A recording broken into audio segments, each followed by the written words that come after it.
Hello, नमस्कार तुम्हा सर्वांचा. तर मी आहे प्रियंका पवार. हा माझा व्लॉगचा खूप दिवसानंतरचा येणारा व्हिडिओ आहे. तर ह्याच्यामध्ये मी सकाळपासूनचं तर संध्याकाळपर्यंतचं रुटीन तुमच्यासोबत शेअर केलं आहे आणि ह्याच्यामध्ये मी तुम्हाला दाखवते माझं घर छोटंसं छान. आज रविवार होता तर आज ऑफिसला सुट्टी होती, त्यामुळे मी आज पूर्ण आवरलेलं आहे. हा आहे आमचा पाण्याचा हौद. याच्यामध्ये खूप पाणी आणि याच्यामध्ये पोहतात दुपारी लेकरं आणि खूप छान वाटतं. तसं की सिटीमध्ये बघायला भेटत नाही एवढा मोकळा स्पेस. खूप मोठा स्पेस आहे हा.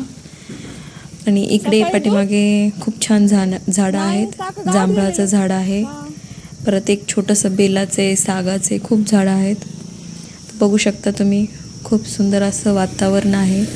गावाकडची वाईब म्हणल्यावर खूप वेगळं वाटतं, पण मला गावामध्ये करमत नाही आहे. कारण की सिटीमध्ये खूप फरक पडतो आणि खेड्यामध्ये खूप फरक असतो. सिटीमध्ये सगळं जवळजवळ असतं, हॉस्पिटल असो काही असो, आपण फास्ट जाऊ शकतो, बाजार असो किराणा असो. पण खेडेगावामध्ये जर असेल तर आपल्याला जाण्यासाठी भरपूर वेळ लागतो. तसं आमचं गाव सिटीपासून 5 ते 6 किलोमीटरच्या अंतरावरच आहे.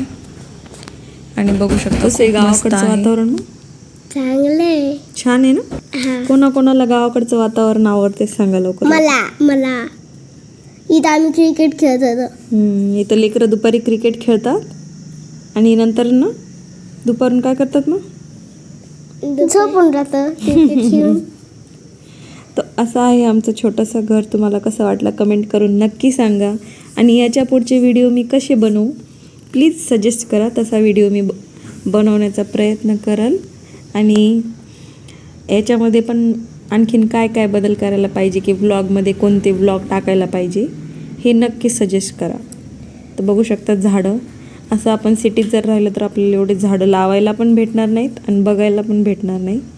एवढी गोष्ट एक चांगली आहे गावाकडे राहण्याची. आणि आज पूर्णपणे मी क्लीन केले सगळं. खूप साऱ्या पन्न्या झाल्या होत्या, कचरा झाला होता. कचरा मी पेटून दिलेला आहे. आणि आता बरंच ऊन पडले बऱ्यापैकी कारण की मी आधी उठले होते त्यावेळेस सकाळी आवरायला खूप उन्हाळ्यामध्ये कंटाळा येतो, त्यामुळे थोडा उशीर केला. तर आता वाजलेले सकाळचे 8:30 पावणे 9 झालेले. तर माझं पूर्ण झाडून झालं आहे. आणि इकडे मी स्कूटी लावली आणि ही चार्जिंगची स्कूटी आहे. ऑफिसला जाण्यासाठी घेतली आहे. खूप छान आहे आणि जे नवीन शिकतात त्यांच्यासाठी तर खरंच खूप छान आहे. इकडे बघू शकता मी कचरा पेटून दिलेला आहे इकडं. आणि खूप घाण झाली होती इकडं. जेव्हा आवरतो त्यावेळेस खरंच खूप छान वाटतं आवरल्यावर. आणि रविवारचा दिवस असाच जातो पूर्ण आवरण्यामध्येच.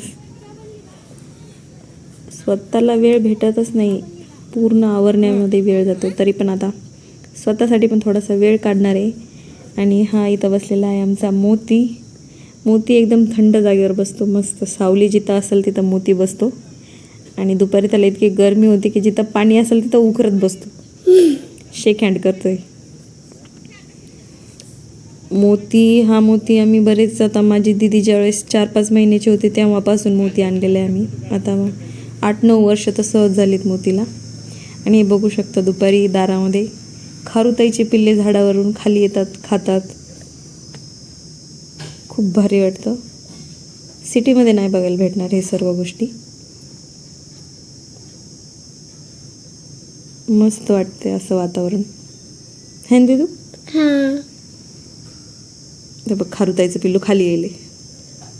ते आलं, उतरलं. ए बघ इकडे एक मी सकाळी उठले होते ना, एक पिल्लू. चलो भागो.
दुपारची वेळ झालेली आहे तर सोहम सौरभ जोशीचा व्लॉग बघतोय. सौरभ जोशीचा मोठा fan आहे आणि खरंच जोशीचे व्हिडिओ खरंच खूप छान असतात आणि तो खरंच एक चांगला यूट्यूबर आहे. कारण खूप छोटा आज खूप मोठा यूट्यूबर झालेला आहे आणि जे शिकण्यासारखं असतं आणि लहान मुलांसाठी मोठ्या माणसांसाठी पण खरंच खूप छान छान गोष्टी खरंच सांगतो. मी दुपारचा वेळ होतो, उन्हाळ्याच्या सुट्ट्या आहेत तर